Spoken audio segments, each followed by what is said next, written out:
دیکھتی آنکھوں اور سنتے کانوں آپ کو طارق عزیز کا سلام پہنچے 17 جون 2020 کو یہ آواز ہم سے رخصت ہو گئی، اور یہ آواز میں نے سب سے پہلے اپنے بچپن میں پاکستان سینما کی سلور اسکرین پر دیکھی، سنی اور اس آواز کا گرویدہ ہو گیا۔ یہ میری زندگی میں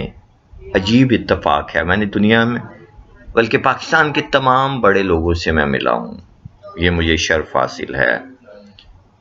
اگر آپ کہیں نا جی کہ وزیر اعظم پاکستان موجودہ جو ہیں ان سے لے کر اور فنون لطیفہ کے تمام بڑے لوگوں سے میرا رابطہ رہا، ان سے تعلق رہا، ملاقات رہی،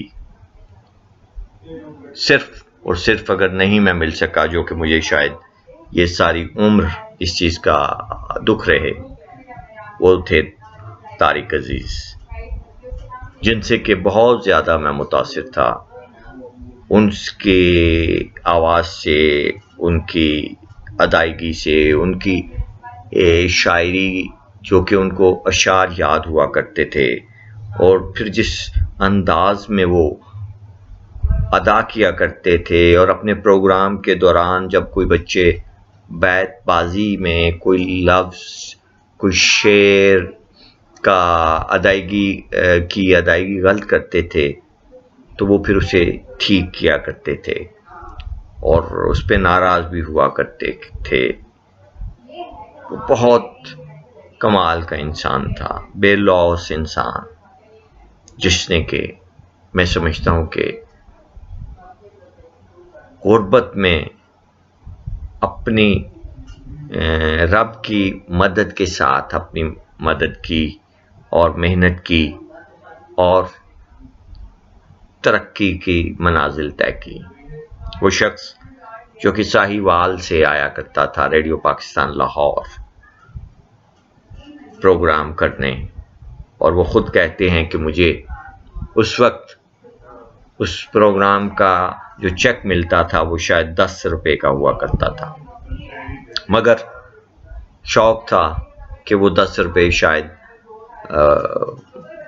ریلوے کے ٹکٹ پر ہی وہ خرچ کر دیا کرتے تھے۔ پھر وہ لاہور آ گئے، ایف اے کرنے کے بعد مجید امجد کے شہر میں انہیں مجید امجد سے بھی عشق تھا، انہیں ناصر کاظمی سے بھی عشق تھا، تمام شعراء سے انہیں عشق تھا، اور تمام بڑے شعراء کا کلام انہیں ازبر یاد تھا۔ ایک دفعہ اپنی زندگی کا واقعہ بیان کرتے ہوئے طارق عزیز کہتے ہیں کہ میں 2 دن سے بھوکا پیاسا تھا، اور میں مال روڈ پر لاہور کی پھر رہا تھا کہ ایک ملنے والا مل گیا، جاننے والا مل گیا، اور اس نے کہا آ یار تجھے میں پانی پلاؤں، چائے پلاؤں، تو میں نے کہا نہیں میں جلدی میں ہوں۔ تو اس نے کہا نہیں یار، وہ کہتے ہیں مجھے کھوکھے پر لے گیا اور اسے کہا اوے 7 اپ کھول کے دے، تو کہتے ہیں کہ میں نے انہیں بہت منع کیا کہ نہیں میں نے 7 اپ نہیں پینی، رہنے دیں، آپ کی بڑی نوازش،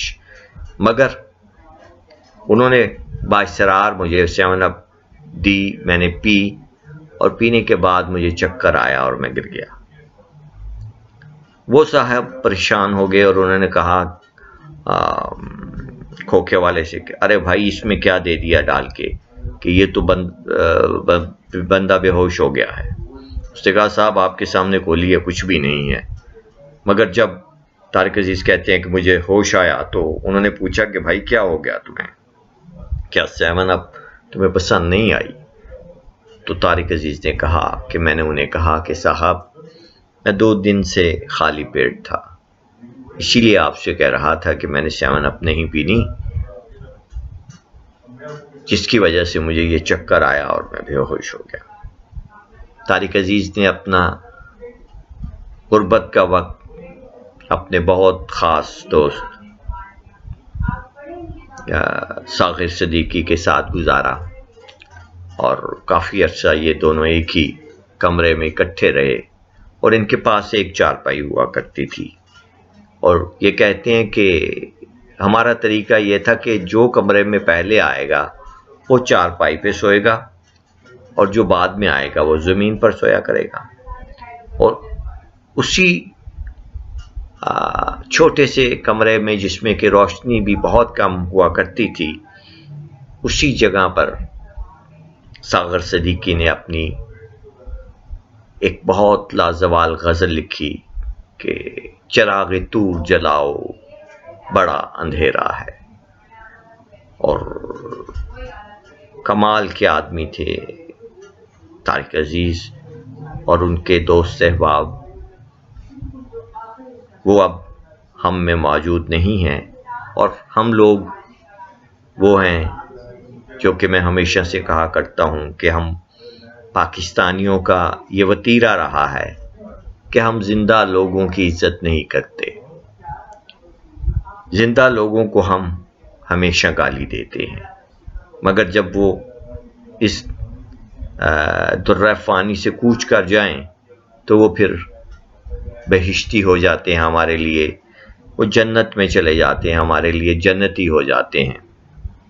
اور طارق عزیز کے ساتھ بھی یہی ہوا کہ دنیا نے ان کے ساتھ اس طرح سے نہیں سلوک کیا جتنا کہ ان کا مقام تھا، جتنی کہ ان کی محنت تھی، اور جتنا کہ ان کا پاکستان کے ساتھ عشق تھا۔ 2 دفعہ انہوں نے سیاست میں آنے کی کوشش کی، مگر دونوں دفعہ وہ ناکام رہے، ایک دفعہ پاکستان پیپلز پارٹی کے دور میں، اور ایک دفعہ 1996-97 میں میرے خیال میں نواز شریف کے دور میں۔ اور نواز شریف کے دور میں تو انہیں ساتھ میں عدالت عظمیٰ سپریم کورٹ کی توہین اور کرنے پر 6 ماہ قید بھی بھگتنا پڑی، اور پھر ایک بار انہیں کسان کنونشن میں بھی جانے کا جنون ہوا، اور جو کہ فیصل آباد میں منعقد ہوا، وہاں سے بھی آپ دل برداشتہ ہو گئے، اور پھر طارق عزیز شو کے ساتھ ہمیشہ کے لیے وابستہ ہو گئے، جو کہ میرے خیال میں پاکستان کی تاریخ یا میرے خیال میں دنیا کی ٹیلی ویژن کی تاریخوں میں چند طویل ترین پروگراموں میں سے ایک پروگرام ہوگا، جو کہ 45 برس تک مسلسل چلتا رہا۔ اور میں حیران ہوا کرتا تھا طارق عزیز کو آج کل کے آخری چند مہینوں سے ان کو جب دیکھتا تھا تو ان کے ہاتھ کانپا کرتے تھے جب وہ کارڈ پکڑتے تھے، کہ یہ سوال پوچھتے ہوئے، تو میں حیران ہوتا تھا، مگر جب وہ سیڑھیاں پھلانگتے ہوئے جاتے تھے حاضرین کے پاس تو وہ ایک بہت چست اور صحت مند تندرست لگتے تھے۔ کمال کی ان کی تھی حب الوطنی، اور میں سمجھتا ہوں کہ ہم سب کو ان کے لیے ان سے سیکھنا چاہیے، ملک سے محبت سیکھنی چاہیے، کہ وہ جاتے ہوئے بابائے قوم کی طرح اپنی جو جائیداد ہے اور جو مالی ہیں چیزیں، وہ حکومت پاکستان کو وقف کر گئے ہیں۔ بہت کم لوگ ایسے ہوتے ہیں۔ اللہ پاک ان کو مغفرت عطا فرمائے اور ان کے درجات بلند کرے، اور ہم کو ان کے لیے دعا کرنے کے لیے توفیق دے کہ ہم ان کی مغفرت کی دعا کرتے رہیں، کیونکہ یہ ہمارا ایک، میں سمجھتا ہوں کہ قومی فریضہ ہے۔ اللہ پاک ہم سب پر رحم فرمائے۔ بہت شکریہ۔